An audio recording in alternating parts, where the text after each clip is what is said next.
Now, Dr. Burk, your research shows that if all of the United States had been fluoridated, that would mean about 70,000 extra deaths because of cancer per annum. Those are remarkable, impressive, and in fact rather disquieting figures. Could you shortly describe your research in this field and what results did you get from it? Yes.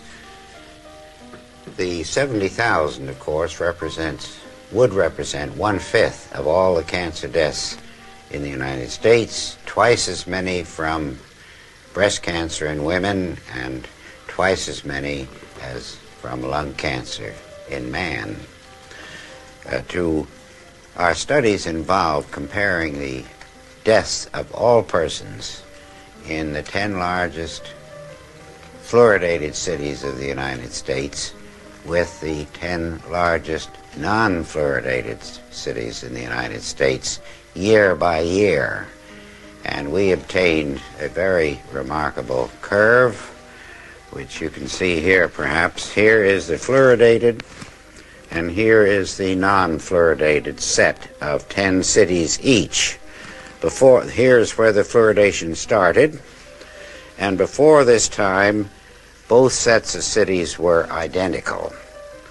But no sooner had fluoridation started than this curve began to go up, the deaths began to increase, so that this effect occurs very promptly within 1, 2, or 5 years. Now this, sir, is conclusive evidence that fluor kills because of cancer. It is one of the most conclusive bits of scientific and biological evidence that I have come across in my 50 years in the field of cancer research. Would this then, in your opinion, be the end of fluor in water, in drinking water? It should be the end, and in the United States, it should so be the end by federal law known as the Delaney Amendment, which says that anything found to induce cancer in man or animals cannot be legally put into the food or drink of man or animals.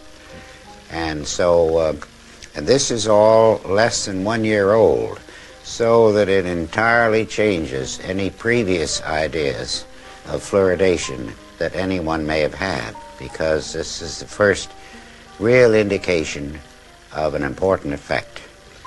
Now, in this country, of course, the state of the dental state of the Union, the way people's teeth look, is incredible indeed. Would you say that stopping fluor had other effects than increasing the dental problems in this country? Well, I would rather look at it that it would certainly help the cancer death situation in this country, which I'm sure most people would agree is far more important than a temporary benefit to teeth in adolescent children. Now this, you see, amounts to public murder on a grand scale. It is a public crime, it would be, to put fluoride in the drinking water of people. Now, the children of this cameraman and mine, sir, take fluor. Should we stop this immediately? Well, in my opinion, if they were my children, they would not take it anymore. I can only recommend for myself, but I would suggest to you that they stop it.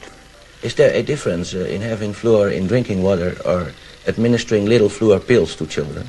Well, of course, the little fluor pills are a much smaller proposition than drinking gallons of water per day or per week, as well as taking a bath in it and washing your automobile in it and watering your lawns. That's a very massive thing compared to brushing teeth with fluoridated toothpaste. But our work is immediately concerned with drinking water.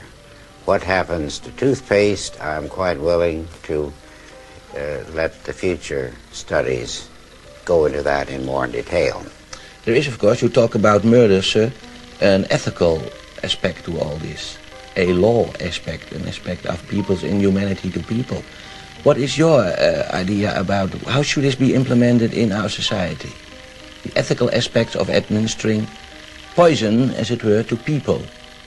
Well, I think this aspect, this murder aspect, clearly indicates a very strong unethical aspect to forcing people to kill themselves.